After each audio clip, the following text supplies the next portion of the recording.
Bien, buenos días. Que Dios le bendiga a cada uno en esta mañana. Esa es nuestra oración, que el Señor pueda bendecirles con la palabra que va a ser expuesta, que va a ser predicada. Damos la bienvenida a cada uno de los hermanos que no habíamos visto en esta mañana, al momento de la introducción, al momento en que orábamos para dar inicio a nuestro tiempo de adoración y de predicación de la palabra, pero también damos gracias a los invitados, a las personas que no forman parte de la iglesia, que regularmente no están con nosotros, pero que hoy están en medio nuestro. Damos gracias al Señor por cada uno, ¿verdad? Porque sabemos que Él es el que ha dispuesto las facilidades, las puertas abiertas para que usted hoy y yo estemos delante de su palabra. Esa es una bendición que posiblemente nosotros no valoramos apropiadamente, suficientemente. El estar delante de lo que Dios ha hablado, el estar delante de lo que Dios ha revelado para su creación. Usted y yo somos la máxima expresión de la creación de nuestro Dios. Y Dios ha revelado verdades y principios para que sean de bendición para nuestras vidas. De manera que el mayor privilegio que usted y yo podemos tener es que podamos estar delante de un púlpito desde donde se predique la sana doctrina, la palabra de Dios, la palabra de Dios. Y si es una exposición de la palabra de Dios, como tantos púlpitos se preocupan por adoptar en este tiempo, pues mejor todavía, mi hermano, porque lo que debe ser predicado desde aquí no es el pensamiento del predicador, es lo que Dios ha hablado, ¿sí o no? Es lo que Dios ha hablado en su palabra, es lo que está escrito en su palabra. De manera que uno se convierte fundamentalmente en un canal simplemente, un canal que procura no agregarle nada a lo que Dios ha hablado, ni quitarle nada a lo que Dios ha hablado. Toda la exposición nos preocupamos para que salga de lo que Dios ha escrito aquí en su palabra. Por eso usted tiene su Biblia en su mano. Por eso en una iglesia de las que nosotros llamamos de sana doctrina, una iglesia bíblica cuya autoridad es la Biblia, procura eso, que cada quien vaya siguiendo con la vista, ¿verdad? Lo que el expositor está presentando. Y en esta mañana es nuestro gozo y nuestro gran interés también ser confrontado por la palabra de Dios en materia de la porción que vemos en Mateo capítulo 26. Así que busque su Biblia, por favor. Usted tiene su Biblia allí, búsquela. Mateo capítulo 26. Yo quisiera que por favor me levante la mano aquella persona que no tenga Biblia, que esté aquí y que no tenga una Biblia. Si no la tiene, nuestro amigo allí detrás, Bernardo, ayúdame por favor. Aquí hay Biblias disponibles para él, o bien, tú, como quieres, si quieres puedes sentarte ahí cerca de él, como gustes. Pero yo quiero que todo el mundo tenga una Biblia en su mano, porque esa es la idea. La idea es que usted y yo podamos ser confrontados por su palabra, mi amado hermano. Y en esta mañana nosotros vamos a enfocar nuestra predicación en la porción que encontramos en Mateo capítulo 26, verso 47 hasta el verso 56. Mateo capítulo 26, versos 47 al verso 56. Y al inicio, ¿verdad? Nosotros decíamos que esta es una infame narrativa, vergonzosa narración acerca de una de las cosas más deslenables que puede identificarse en un ser humano: la traición, la deslealtad. ¿Usted me entiende? La deslealtad. Alguien que deposita toda su confianza en usted, entonces que esa persona eh, le clave un cuchillo por la espalda. Esa persona, no otra, no. Esa, a la que usted le ha confiado posiblemente expectativas, ¿verdad que sí? O funciones. De eso, mi amado, es que se trata esta porción en esta mañana en Mateo capítulo 26, verso 47.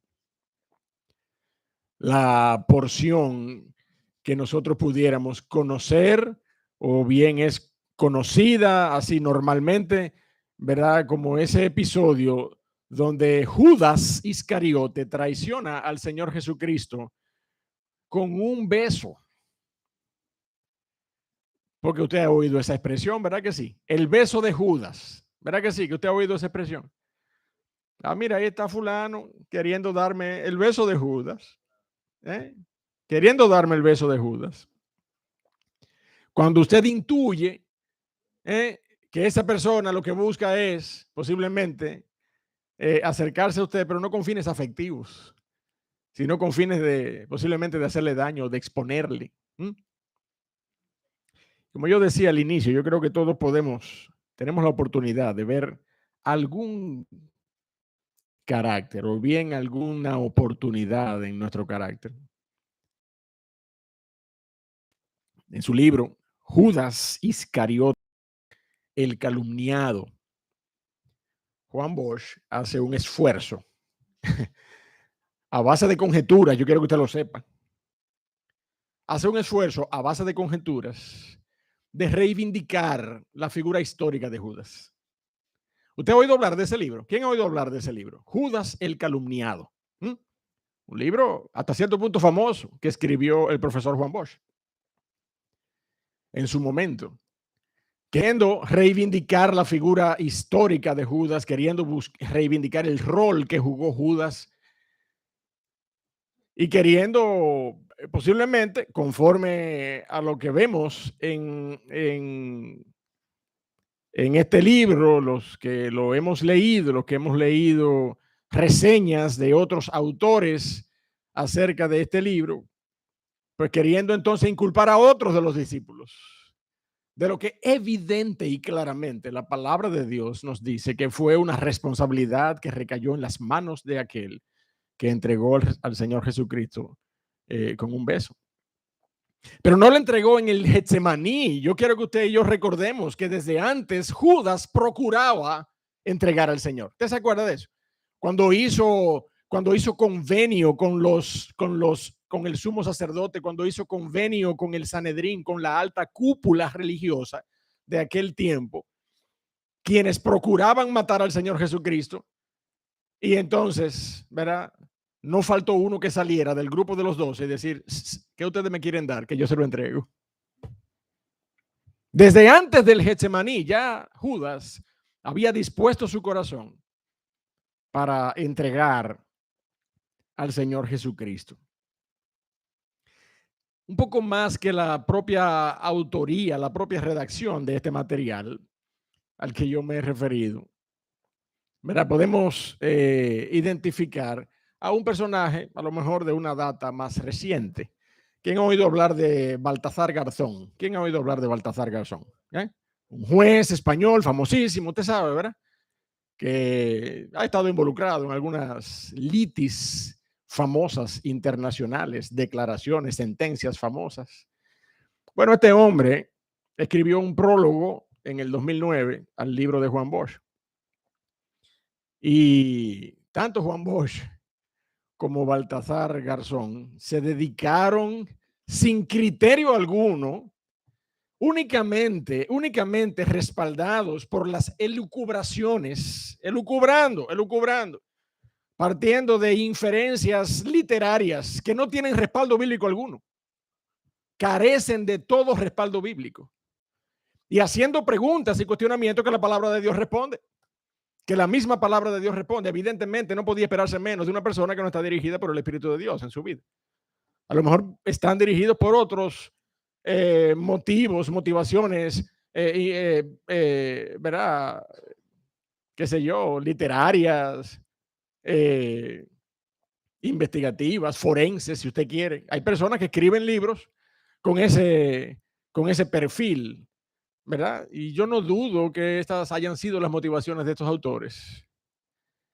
Pero yo necesito, mi amado hermano, que si usted está aquí en esta mañana, usted y yo dispongamos nuestros corazones para escuchar lo que la palabra de Dios tiene que decir acerca de esto. lo que la palabra de Dios dice, lo que la verdad absoluta de la Biblia nos deja ver y nos enseña acerca de esta porción. Juan Bosch y Baltasar Garzón. Óigame, la sabiduría de este mundo, porque son dos personas reconocidas por su competencia, ¿sí o no? Un literato político y el otro un abogado de nombre. La sabiduría de este mundo, mi amado hermano, queriendo de la palabra de Dios. Lo que la palabra de Dios ya ha hablado acerca de este episodio y acerca de los protagonistas del episodio. Entonces estas personas, históricamente, con su desempeño profesional, buscando, procurando rebatir y hasta poner en tela de juicio las conclusiones de lo que es el relato bíblico, de lo que es el relato bíblico. En otras palabras, la sabiduría de este mundo que no escatima recursos para traicionar al Señor Jesucristo otra vez si fuera necesario. En pocas palabras. Por eso que el Señor dice claramente en su palabra, ay de aquel hombre por quien el Hijo del Hombre es entregado. Ay de aquel hombre. Mire, está escrito que el Hijo del Hombre va, pero ay de aquel hombre por quien el Hijo del Hombre es entregado. Dice la palabra de Dios, bueno le fuera a ese hombre no haber nacido, no haber nacido. Por eso la porción de esta mañana, mi hermano, nos confronta con una de las actitudes más bajas y deplorables del carácter humano, la traición y la deslealtad. El historiador romano Tácito decía, los traidores son odiados incluso por aquellos a quienes benefician. ¿Usted entiende esa declaración? Los traidores, aquella persona que en un círculo particular de ideologías o bandos traiciona a su propia gente, termina siendo odiado aún hasta por aquellos a quienes ellos beneficiaron con la traición. Y déjeme decirle, eso se ve aquí en la porción, en la palabra de Dios. No lo vamos a ver esta mañana, pero lo vamos a ver un poco más adelante, cuando estemos estudiando la porción, el momento en el que los sumos sacerdotes, después que Judas vino con una carga de conciencia, no arrepentimiento, pero con una carga de conciencia tal que le dijo, tenga su dinero, no lo quiero. ¿Usted sabe lo que le dijeron los sacerdotes? Allá tú con tu dinero, ya tú hiciste lo que tú tienes que hacer por nosotros. Óigame, mi hermano, una secuencia de episodios que nos dejan ver la bajeza de esta actitud que la porción de esta mañana nos muestra. Por eso vamos a estudiar en esta mañana esta porción bajo el título Un beso, una espada y una multitud armada. El escenario de una traición. Usted y yo vamos a ver todas esas características del escenario de aquella noche en el Getsemaní. Vaya conmigo entonces, si usted está allí, a Mateo capítulo 26, verso 47, para que nosotros podamos leer la palabra de Dios en esta mañana y luego entonces introducirnos en los detalles de la porción.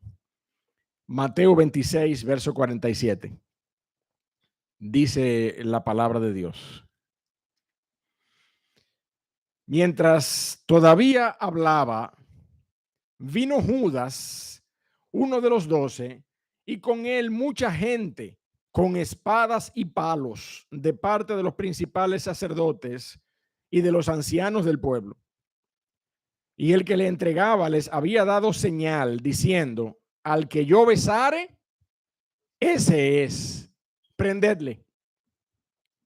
Y enseguida se acercó a Jesús y le dijo, salve, rabí, salve, maestro. Y le besó. Y Jesús le dijo, amigo, ¿a qué vienes? Usted conoce esa expresión, ¿verdad que sí? Aquí usted la ve bien fría la expresión, pero usted sabe que eso tiene una carga emotiva, ¿verdad que sí? Es como que decir, pero ¿a qué tú vienes? ¿Tú crees que tú me vas a engañar? O sea, ¿qué es lo que tú pretendes? Esa es la carga emotiva que tiene esa expresión. Amigo, ¿a qué vienes? Entonces se acercaron y echaron mano a Jesús y le prendieron. Pero uno de los que estaban con Jesús, extendiendo la mano, sacó su espada e hiriendo a un siervo del sumo sacerdote, le quitó la oreja. Entonces Jesús le dijo: vuelve tu espada a su lugar, porque todos los que tomen espada, a espada perecerán. Usted sabe que esta es una porción que nos regala varios dichos. El que a hierro mata, de ahí es que sale, mi hermano. Todos los que tomen espada, a espada perecerán. ¿Acaso piensas, verso 53, que no puedo ahora orar a mi Padre y que Él no me daría más de 12 legiones de ángeles? Pero ¿cómo entonces se cumplirían las escrituras de que es necesario que así se haga? En aquella hora dijo Jesús a la gente, a la turba que vino contra él, ¿no? Dijo: como contra un ladrón habéis salido con espadas y con palos para prenderme. Cada día me sentaba con vosotros enseñando en el templo y no me prendisteis. Mas todo esto sucede para que se cumplan las escrituras de los profetas. Entonces, mire lo que dice allí para concluir la porción. Entonces, todos los discípulos, ¿qué hicieron? Dejándole, huyeron. Dejándole, huyeron. La culminación de una actitud de deslealtad que comenzó con el episodio de Judas, pero terminó con todos los discípulos. Dejándole, huyeron, dice la palabra de Dios. Un terrible episodio, pero es el que nos va a acompañar en esta mañana, en este tiempo de reflexión en su palabra. Vamos a orar y vamos a pedirle dirección al Señor. Padre, nuevamente queremos darte gracias. Nuevamente queremos rogar tu compañía, tu ayuda, tu dirección en medio de este tiempo, en medio de este intento, Señor, en medio de este esfuerzo de celebrar un servicio para la gloria de tu nombre. Bendice a tu iglesia. Bendice, oh Señor, tu palabra en medio de nosotros, que tu Espíritu sea el que nos la ministre. En el nombre de Jesús te lo pedimos. Amén. Si la vida y el ministerio de Jesús de Nazaret marcan un antes y un después del trato de Dios con el hombre, yo creo que la traición de Judas marcan un antes y un después de la definición de traición, de la definición de deslealtad. Y en pocas palabras, marcan un antes y un después de lo que fue el trato de Satanás con los hombres. Porque déjeme decirle, la palabra de Dios dice que Satanás entró en el corazón de Judas, ¿sí o no? Dice la Biblia. Lucas capítulo 22, si usted quiere vaya conmigo rápidamente para que lo veamos juntos. Pastor, pero ¿por qué que la Biblia dice que un cristiano no puede ser poseído por Satanás? Déjeme decirle algo, mi amado hermano. Por eso que usted y yo tenemos que entender la cronología de los episodios del ministerio del Señor Jesucristo. Los discípulos del Señor, lo he dicho otras veces, los discípulos del Señor, no solamente los 70 o los más de 70 que andaban con el Señor, pero los 12, los discípulos del Señor, mientras el Señor desarrollaba su ministerio aquí en la tierra, usted y yo debemos recordar que los discípulos no tenían el Espíritu de Dios morando en sus corazones. Los discípulos tenían una relación singular, exclusiva, como nadie más, ninguno de nosotros, por más versados teólogos que hayan habido en la historia, ninguno tuvo la relación que esos hombres iletrados, pescadores, óigame, una palabra llana, brutos la mayoría de ellos, tuvieron con el Señor Jesucristo. Caminaron con Él. Amén. Caminaron con Él. Y no fue sino hasta que el Señor Jesucristo murió y resucitó y ascendió a los cielos cuando el Espíritu Santo vino y moró en los corazones de ellos. Amén. Entonces es en ese momento, mi amado, cuando comienza el verdadero impacto de la obra del Espíritu Santo, sellando los corazones de todo aquel que cree. De manera que sí es efectiva y es una gran confianza, certeza, tranquilidad la que nos da saber que a pesar de que el Dios de este siglo, el Dios de la potestad del aire, el Dios de las tinieblas, Satanás está buscando como león rugiente a quien devorar, usted y yo tenemos uno en medio nuestro que es más poderoso. Amén. El Espíritu de Dios. Y por tal razón, el que está en el mundo no puede ocupar, no puede apropiarse del corazón y las voluntades de uno que ha nacido de nuevo verdaderamente. Este no es el caso que vemos aquí. Pero Judas definitivamente no era solamente una persona que no tenía el Espíritu de Dios en su corazón, como todos los demás 11 discípulos estaban pendientes de recibir al Espíritu Santo en su corazón, sino que la palabra de Dios dice en boca del Señor Jesucristo que él era el diablo. No he llamado a 12 y uno es diablo, lo dijo el Señor Jesucristo. De manera que era una persona proclive a la maldad, a la iniquidad, a la traición, y lo demostró. Finalmente terminó entregando al Señor Jesucristo. Pero mire lo que dice Lucas en el capítulo 22. Si usted está conmigo allí, verso 3. Dice la palabra de Dios allí. Mire, léalo conmigo allí, comenzando. ¿Qué dice? Y entró Satanás en Judas. Y entró Satanás en Judas. Óigame, no es un episodio como para exculpar a Judas. Pero definitivamente usted y yo sabemos quién fue el origen de todo esto. Fue Satanás, ¿sí o no? Y entró Satanás en Judas, por sobrenombre Iscariote, el cual era uno del número de los 12. Y este fue y habló con los principales sacerdotes y con los jefes de la guardia de cómo se lo entregaría. Mira, yo tengo un plan para entregarte a Jesús. Ellos se alegraron y convinieron en darle dinero. Y él se comprometió y buscaba una oportunidad para entregárselo a espaldas del pueblo. Mi hermano, eso pasó, pero muchos días antes del Getsemaní. Quiero decir que ya Judas había puesto en su corazón, ¿usted me entiende? Entregar al Señor Jesucristo. La traición de Judas, mi amado hermano, marca un antes y un después en el concepto de la deslealtad, de la traición. Y todo esto, mi hermano, a pesar de ser parte del grupo de los discípulos. Alguien ha dicho que la parte más triste de una traición es que nunca proviene de los enemigos. ¿Usted entiende eso? La parte más triste que tiene una traición es que nunca proviene de los enemigos, proviene de los de adentro. Y ese fue el problema del grupo de los 12, ese fue el problema de Judas de manera particular. Porque ni para el resto de los discípulos ni para el Señor fue un problema. Estaba escrito que el Señor fuera entregado.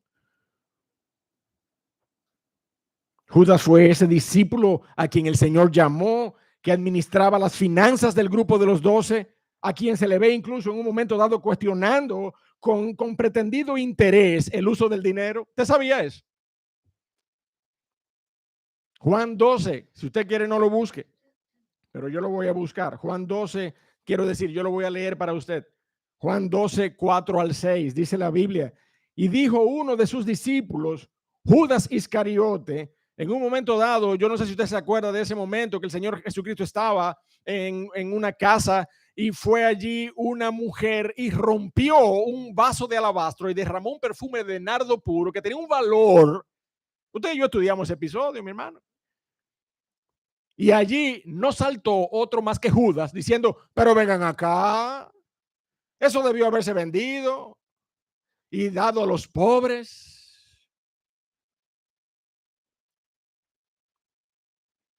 Pero Juan el evangelista,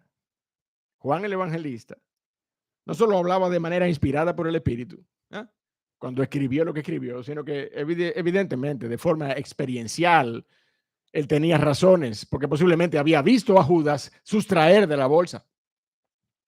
Allí mismo en el verso número 6 dice Juan, pero Judas dijo esto, no porque se cuidara de los pobres, sino porque era ladrón y teniendo la bolsa sustraía de lo que se echaba en ella.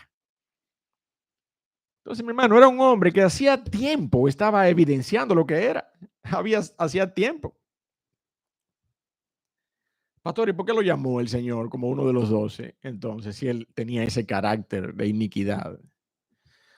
Mi hermano, ante todas las cosas, ya le acabo de explicar hace un momento que el llamado que el Señor hizo a esos hombres en ese momento particular del ministerio terrenal era un llamado muy especial, un llamado que difiere en ciertos aspectos al llamado que Él hace hoy de usted y de mí.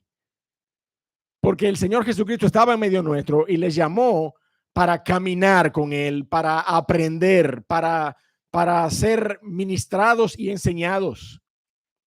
Para de alguna manera también, mi amado hermano, mire, confirmar el llamado por medio de portentos, portentos que continuaron siendo manifestados en el primer siglo de la iglesia.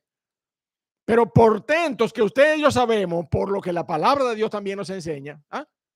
Primera Corintios 13, entre esos capítulos particulares que nos enseña acerca de que el canon de la palabra de Dios, la completación, la integralidad de la Biblia, la recepción de la palabra de Dios en su completa integridad, ya haría que cesaran esas manifestaciones de portentos. Y hoy usted y yo no caminamos por vista, caminamos por fe. Amén.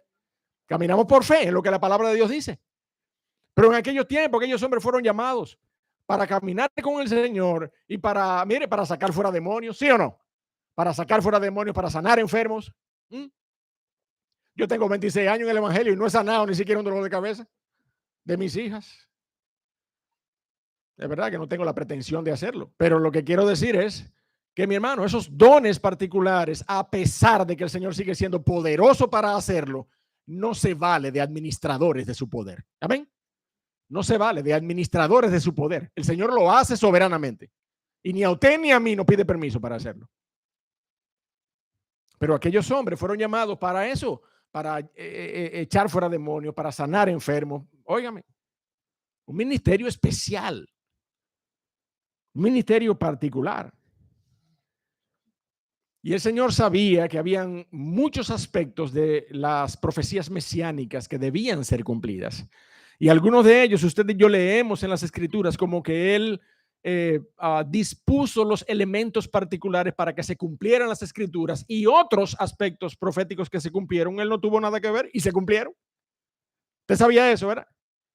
Vamos a llegar a ese punto, pero recordemos que en un momento dado estaban repartiendo suerte sobre la ropa del Señor con unos dados ahí, y eso fue una profecía cumplida, y el Señor no tuvo nada que ver con eso.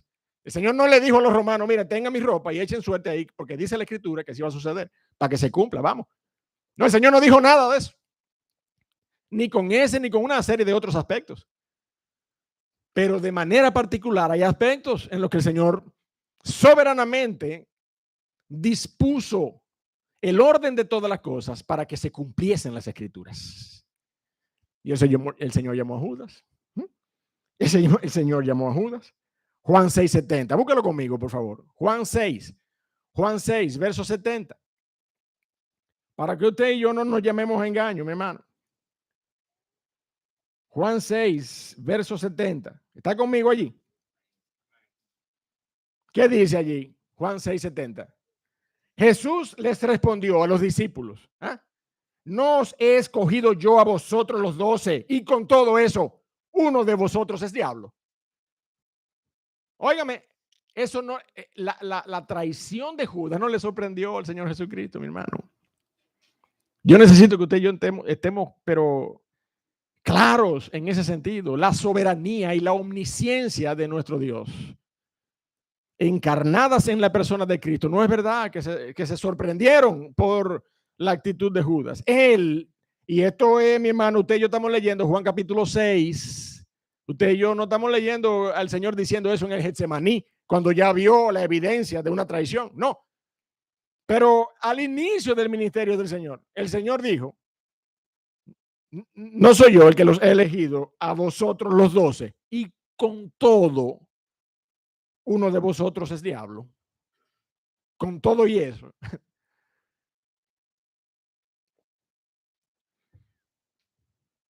Mi hermano, el beso de Judas estuvo precedido por una vida de pecado. Estuvo precedido por una vida de pecado. Así como estaba escrito que el Hijo del Hombre habría de ser entregado, mi hermano, ni Bosch ni Garzón tienen razón alguna, tienen criterio alguno para argumentar, para declarar que Dios es el responsable por el pecado de Judas, mi hermano. Déjeme decirle esto de una vez y por todas. Yo sé que lo hemos dicho otras veces, ¿verdad? Pero aún así yo hago este énfasis. Que el Señor haya pagado las consecuencias por nuestro pecado es una cosa, pero el Señor no es el responsable de nuestro pecado. ¿Usted me está entendiendo? El responsable de nuestro pecado somos usted y yo.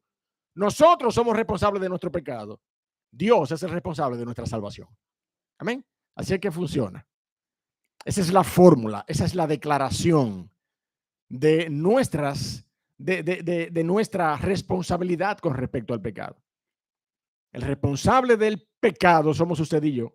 El responsable de su pecado fue Judas. Ahora Dios es el responsable de la salvación, suya y mía. Porque Él envió al Señor Jesucristo, que es el autor y consumador de la fe que salva.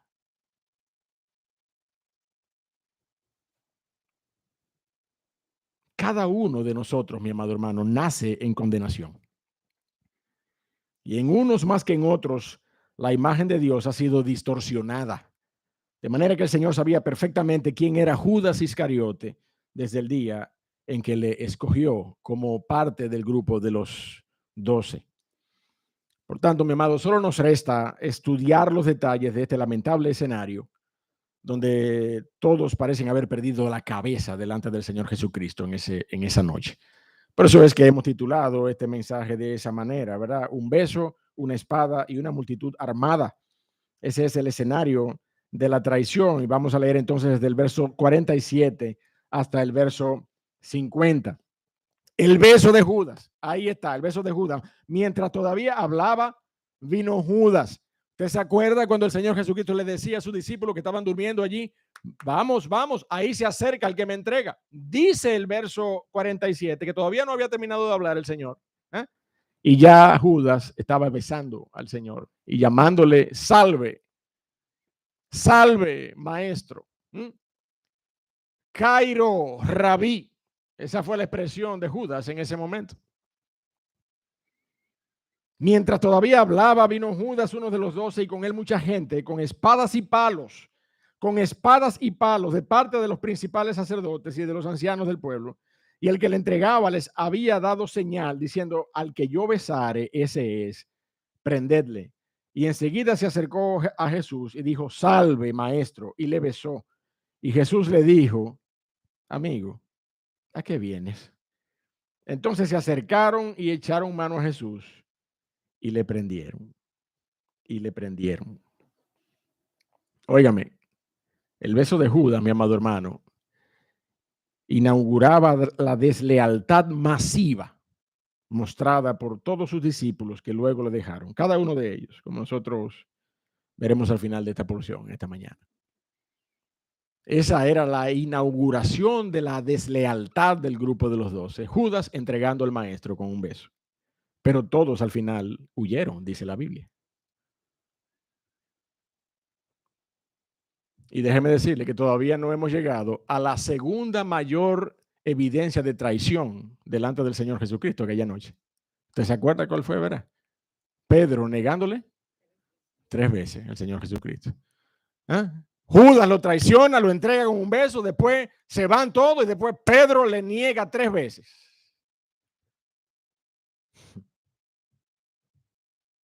Salve es una expresión equivalente, mi hermano, a gozaos, regocijaos.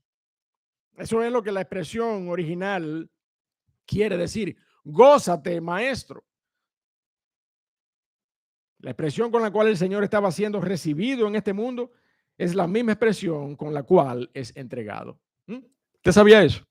El ángel Gabriel, cuando fue a anunciar a María que ella iba a concebir del Espíritu de Dios, ¿qué fue lo que le dijo? Salve, bienaventurada.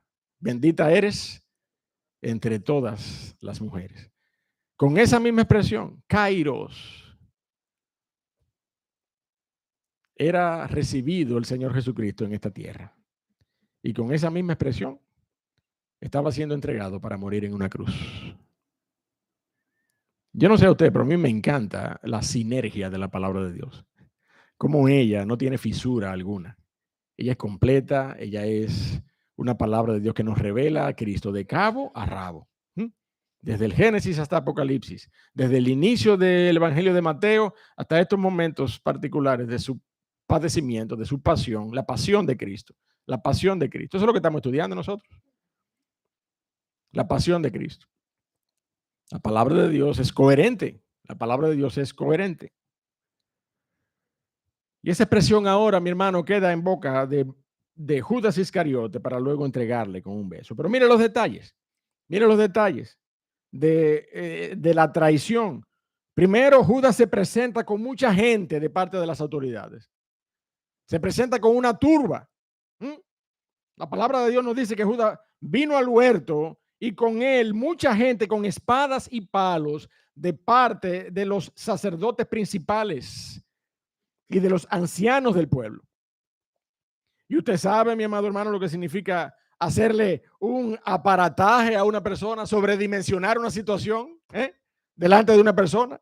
En vez de venir con un fiscal y con un policía, vienen 3 patrullas, 4 patrullas, 5 fiscales y un aparataje tremendo. Una gente vestida de negro, encapuchada, con armas largas, un aparataje tremendo.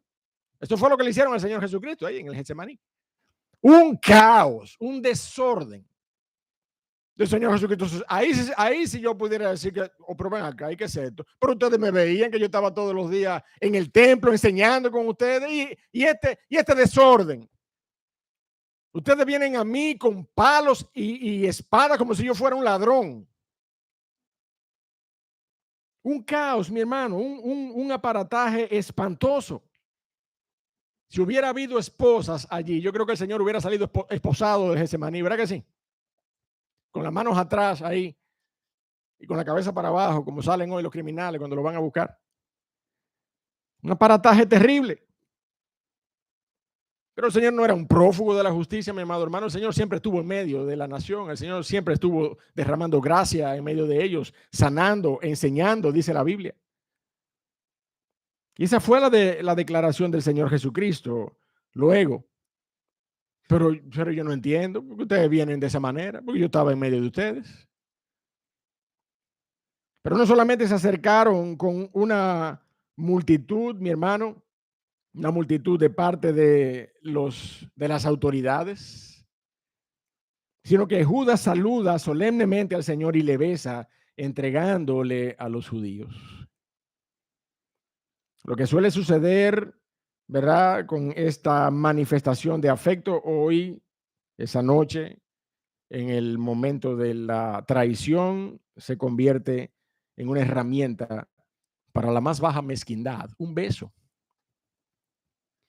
Pero déjeme decirle que no fue fortuita esa herramienta, mi hermano. El doctor Nicholas Kaiser, profesor de Nuevo Testamento y estudios judíos del Centro Bíblico de Israel, escribe lo siguiente, quiero citarlo, porque me adhiero a esa declaración. El beso nos recuerda uno de los rituales de la coronación real. Óigame por dónde va la cosa. El beso, sin Judas saberlo, estaba presagiando que el Señor Jesucristo iba a ser tenido ciertísima y efectivamente como el Rey de Reyes y Señor de Señores. Porque era una costumbre en Israel que cuando uno era ungido como rey, se le besaba previamente. Se le besaba previamente. Dice Kaiser, el beso nos recuerda a uno de los rituales de la coronación real y presagia la referencia a Jesús como rey de los judíos antes de su crucifixión. En primer libro de Samuel, capítulo 10, verso 1, nosotros vemos la unción de Saúl como rey de Israel. Y dice allí textualmente, leo, primer libro de Samuel 10:1, tomando entonces Samuel, el profeta Samuel, que fue el que ungió a Saúl, tomando entonces Samuel una redoma de aceite, la derramó sobre su cabeza y lo besó. Y dijo, ¿no te ha ungido Jehová por príncipe sobre su pueblo Israel? Y miren, mi hermano, no hay declaración más equivalente. Era prácticamente una tipología prefigurando al Mesías que había venido y había sido llamado Jesús porque él salvaría a su pueblo de sus pecados. Y había sido el ungido de Dios.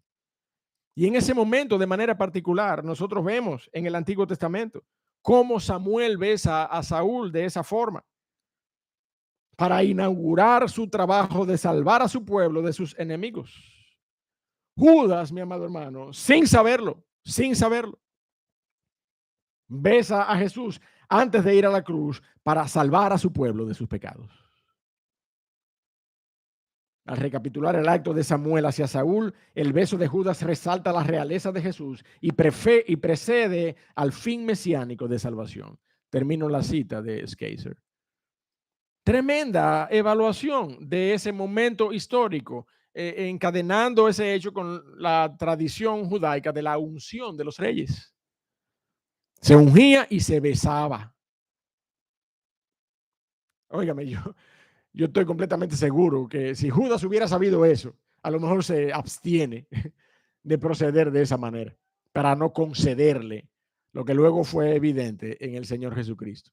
De hecho, usted sabe que a él muchas veces durante su juicio, en las horas siguientes de este episodio, le preguntaron, ¿eres tú el rey de los judíos? Y el Señor nunca negó. ¿Qué decía el Señor? Tú lo has dicho. ¿Usted me entiende? ¿Eres tú el rey de los judíos? Tú lo has dicho.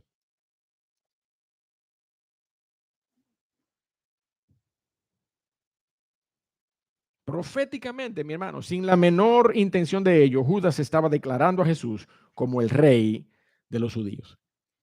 En tercer lugar, mi hermano, vemos en ese momento particular de la traición que Judas es expuesto por el Señor. Judas es expuesto por el Señor, descalificando su mezquindad. Usted sabe que la mezquindad se disfraza muchas veces de la estética del protocolo.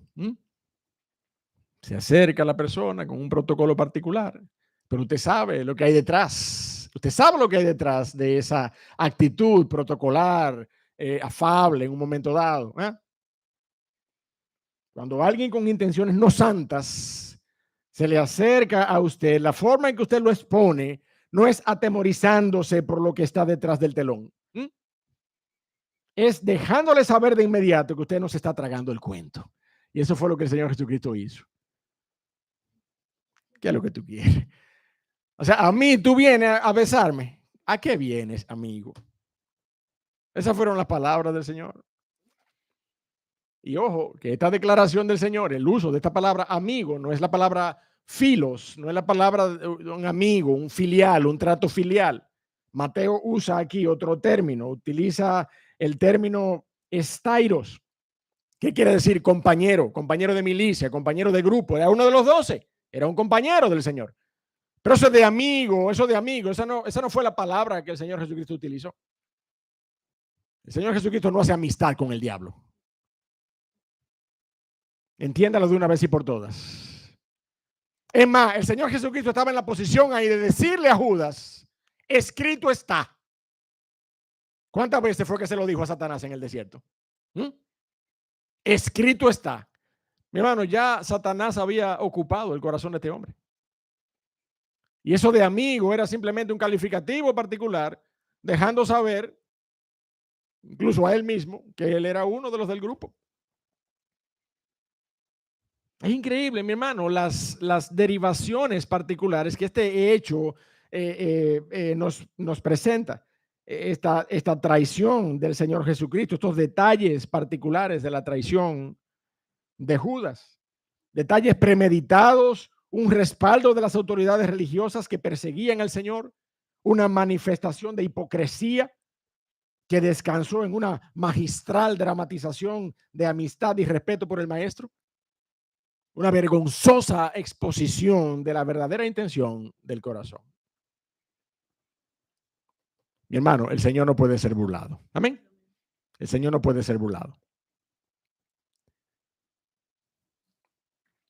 Y ese episodio particular de la traición de Judas marcó el inicio de los padecimientos del Señor de manera particular, de manera un poquito ya más emotiva y con todo el contexto de lo que vimos el domingo pasado.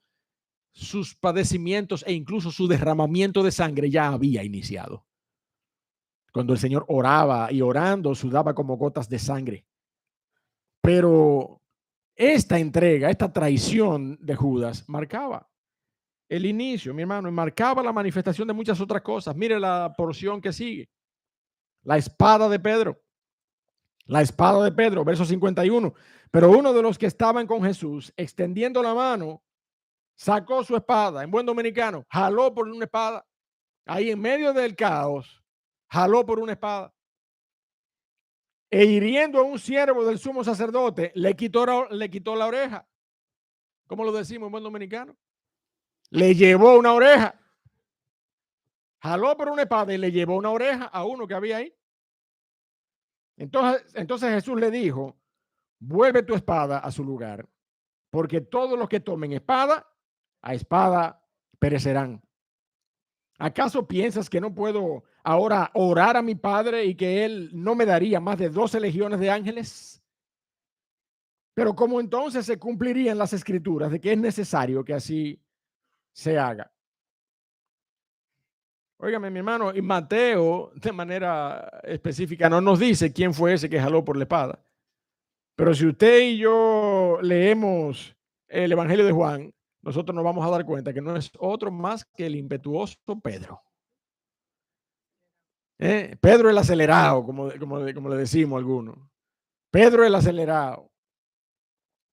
El Señor, una noche tenebrosa, caminando sobre el mar, todo el mundo aterrado. Pedro, yo quiero caminar contigo. Llámame a mí para que camine contigo. El Señor Jesucristo lavando los pies de Pedro. No, Señor, a mí usted no me lava los pies. Pedro, ven, que es necesario, si no, no tendrás parte conmigo. Ah, pues báñame, ven. Es acelerado, Pedro es acelerado. En todo el texto bíblico, usted y yo vemos que Pedro siempre se pasa de la raya. Aquí había una trifulca particular. ¿Quién jaló por una espada y le llevó la oreja a uno? Pedro.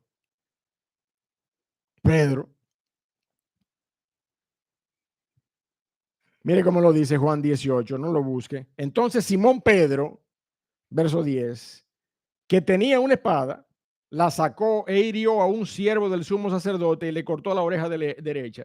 Y el siervo se llamaba Malco.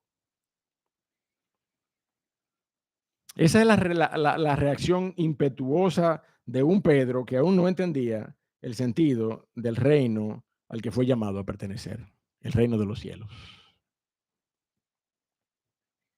Un reino donde no es con espada ni con ejércitos, dice el coro. ¿Sí o no? ¿Ah? Y en boca del profeta Zacarías, usted y yo podemos leerlo de manera literal, no con ejército ni con fuerza, sino con mi espíritu, ha dicho Jehová de los ejércitos. Eso parece que a Pedro se le olvidó en ese momento. Dice Lucas capítulo 22, viendo los que estaban con él lo que había de acontecer, le dijeron al Señor, ¿heriremos a espada? Hubo una iniciativa colectiva allí, pero hubo una consulta colectiva al Señor, dice Lucas de manera particular. Pero Pedro no. Pedro jaló por una espada y le llevó la oreja a uno. Y uno de ellos, de nuevo, Lucas haciendo el mismo relato sin mencionar el nombre, uno de ellos hirió a un siervo del sumo sacerdote y le cortó la oreja derecha. Entonces respondiendo Jesús dijo, basta, dejad. Y tocando la oreja, se la sanó, se la repuso. Y ese basta, ya, dejad del Señor Jesucristo no fue una aprobación. No fue una aprobación ¿verdad? Allí preliminar. Señor, herimos espada. ¡Fua! Ya está bien. Con esa oreja está bien. No, no fue una aprobación. Fue una reprensión clara a los discípulos en este momento particular. Usted y yo no estamos llamados a responder con violencia ante los ataques, aún sean ataques al evangelio al que usted y yo estamos llamados a defender. Usted y yo estamos llamados a depositar nuestra confianza en la obra poderosa del Espíritu de Dios en nuestras vidas, la obra que Él hará en medio de cualquiera que sean nuestras circunstancias. Por eso, mi hermano, mire, perdóneme, yo no sé cuál sea su posición en este sentido, Pero por eso es que yo no apruebo ni veo que sea algo bíblico que un creyente ande armado con una pistola por ahí. Perdóneme.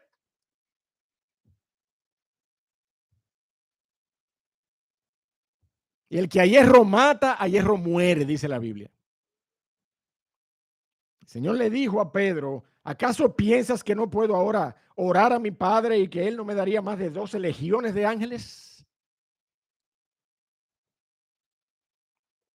El doctor John Morris del Instituto para la Investigación de la Creación nos aporta la matemática de esta declaración del Señor Jesucristo. El Señor Jesucristo habló de 12 legiones de ángeles.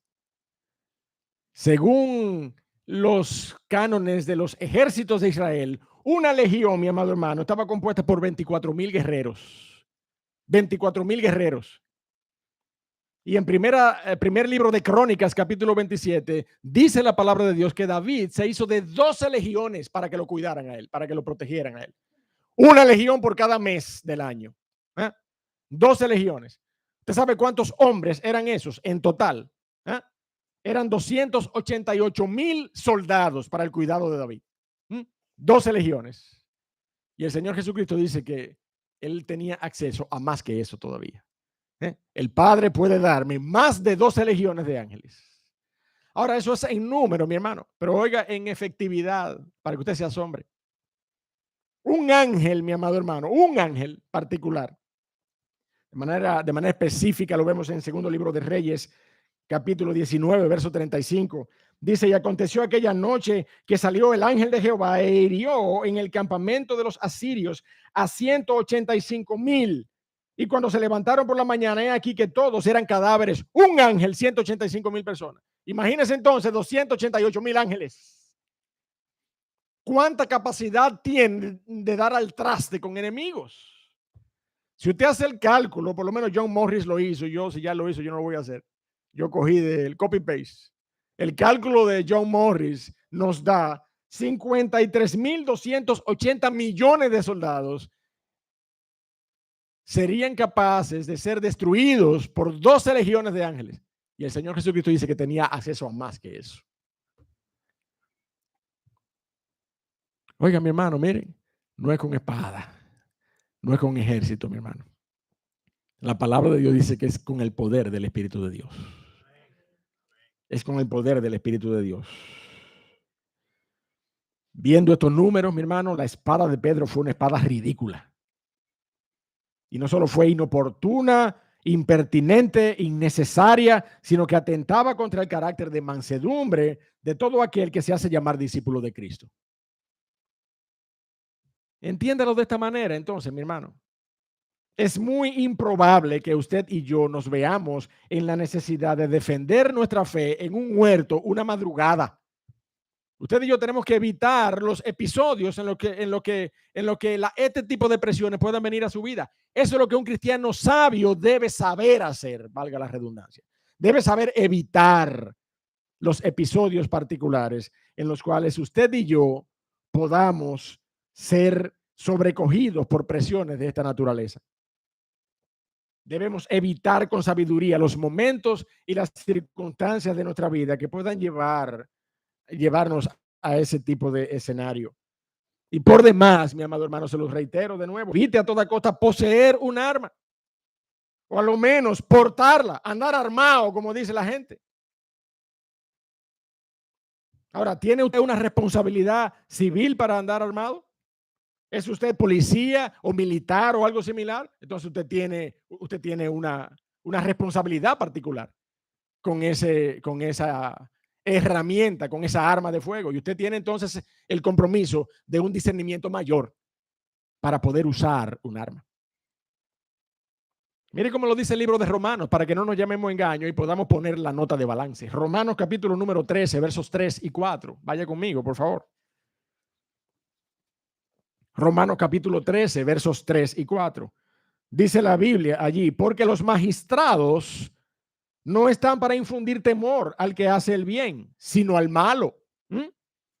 ¿Quieres pues no temer a la autoridad? Haz lo bueno entonces. Haz lo bueno y tendrás alabanza de ella, porque es servidor de Dios para tu bien. Pero si haces lo malo, teme. ¿Por qué? Dice allí. Porque no en vano lleva el arma de fuego. ¿Tú lo estás viendo ahí?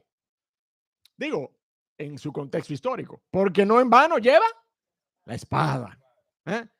Entonces hay personas dispuestas por Dios y por el orden civil para andar armado. Yo no me estoy refiriendo a esas personas. Porque no en vano lleva la espada, pues es servidor de Dios, vengador para castigador del que hace lo malo. De otra manera, mi hermano, de otra manera dicho, evite la posibilidad de un arma en su camino, mi hermano. Evítela. Lamentablemente, el hombre que posee un arma y anda con un arma, mire, termina cifrando toda la dignidad y todo el valor de su persona en esa arma. Y no tiene más nada a lo cual recurrir cuando se ve en una situación particular que no sea en esa arma. Así que si usted y yo tenemos una convicción diferente y no somos de esa, vamos a llamarle, élite particular de personas a quienes se les autoriza por un convenio social de la seguridad ciudadana portar un arma. Mire, si usted y yo no somos de ese grupo, porque yo conozco muchos militares cristianos de buen testimonio, tienen que andar con su arma de reglamento, ¿sí o no? Pero mire, mi hermano, que usted y yo, Juanes de los Palotes, andemos por ahí armados y guapeando, eso no es un testimonio de un cristiano. Eso no es un testimonio de un cristiano.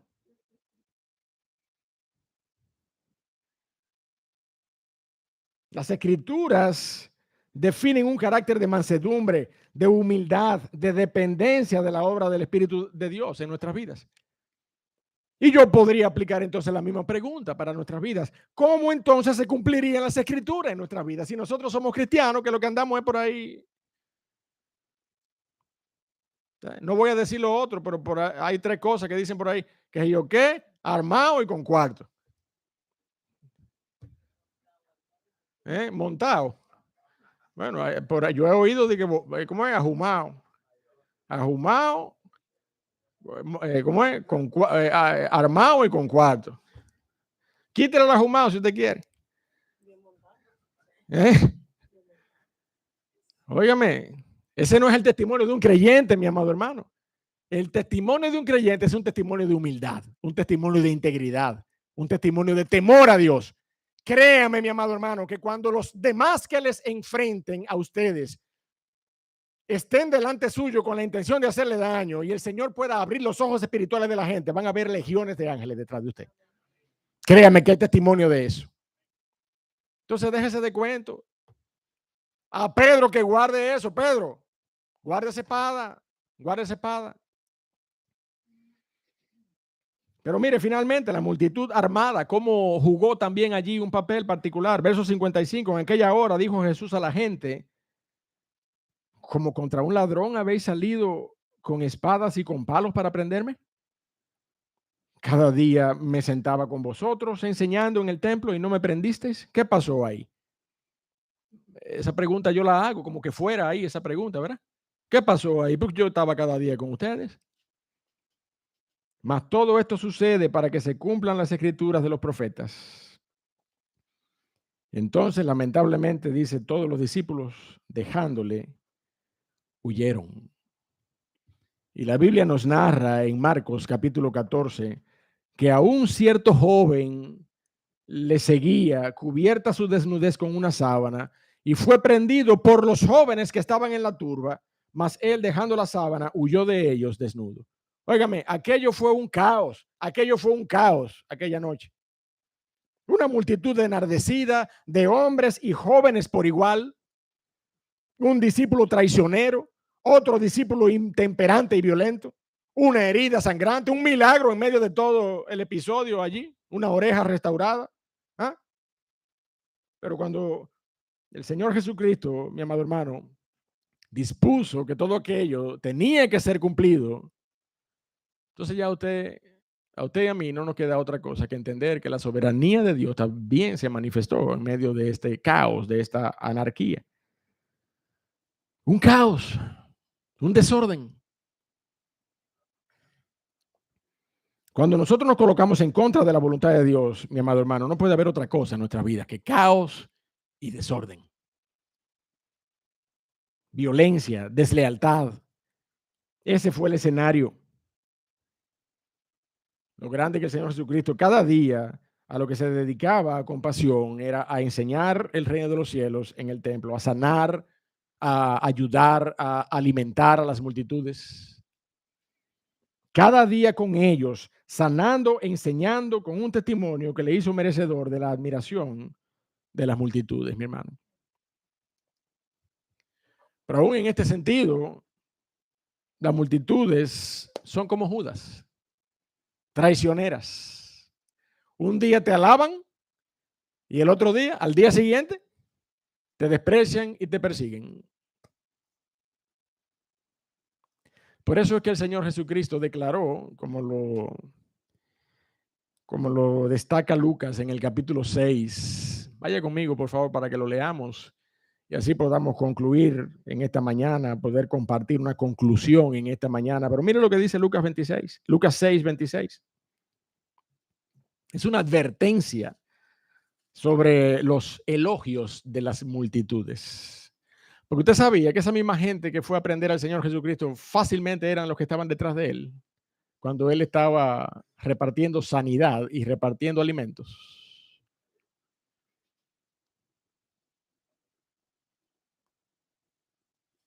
Lucas 6:26. Ay de vosotros cuando todos los hombres, cuando las multitudes, ¿verdad que sí?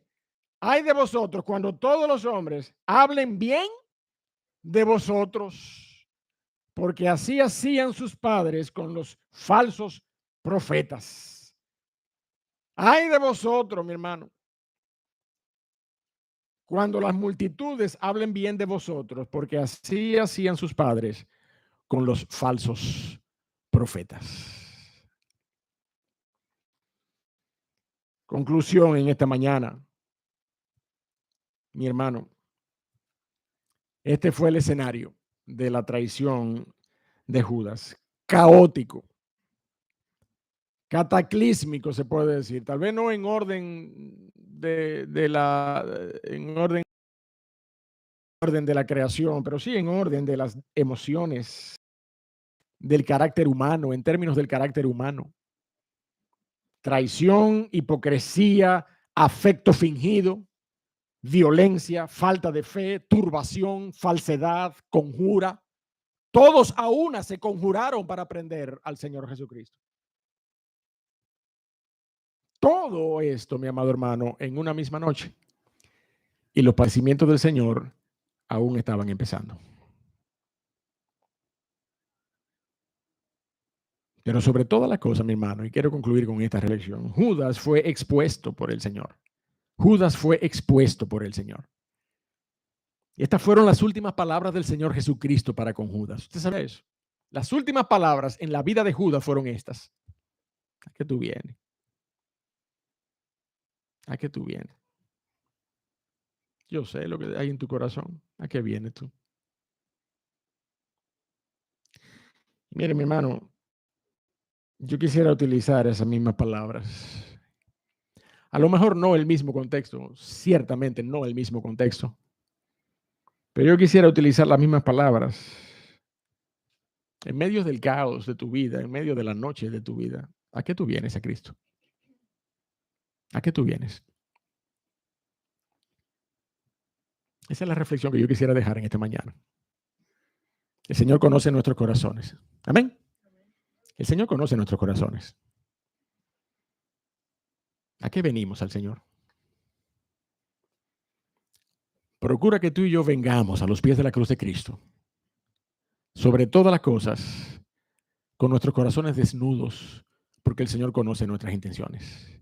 La palabra de Dios es viva y eficaz y más cortante que toda espada de dos filos. Y ella dice que penetra los corazones y el alma y hasta los tuétanos y discierne las intenciones de nuestro corazón. En esta mañana, ¿a qué tú vienes? A Cristo. Padre, Dios del cielo, te damos gracias por tu palabra. Te damos gracias por el detalle, oh Señor, muchas veces crudo, que nos lleva, nos coloca allí en aquel lugar como espectadores históricos, oh Señor, de esos eventos, oh Dios del cielo, y nos acongojamos a sabiendas, oh Padre amado, de toda aquella aflicción que solo recién empezaba. Oh Dios de los cielos, danos de tu gracia para entender cómo esta tu palabra nos confronta hoy y poder, oh Padre amado, discernir nuestros propios corazones antes de venir al Señor con un afecto fingido, antes de venir al Señor con una exclamación, salve Maestro, antes de venir al Señor, oh Padre amado, ayúdanos a confrontar nuestros propios corazones. No sea que escuchemos siendo expuestos a qué tú vienes. Ayúdanos, oh Dios de la gloria. Danos de tu gracia en esta mañana. Y si hubiera alguno en este lugar o aún conectado con nosotros por medio de las redes virtuales, que no tiene a Cristo Jesús en su corazón, que no tiene a Cristo Jesús como el Señor y el Salvador, como aquel que tiene acceso al poderío de más de 12 legiones de ángeles para la protección de su integridad, el Dios todopoderoso, el Pantocratos de la creación. Si tú no le tienes en esta mañana, si tú no le reconoces a Él como Rey de Reyes y Señor de Señores, hoy puede ser el día de salvación para tu alma, en el que tú puedas venir arrepentido o arrepentida a los pies de la cruz y puedas ser confrontado con esta, su palabra, a la manera en que estos hombres fueron confrontados en ese momento.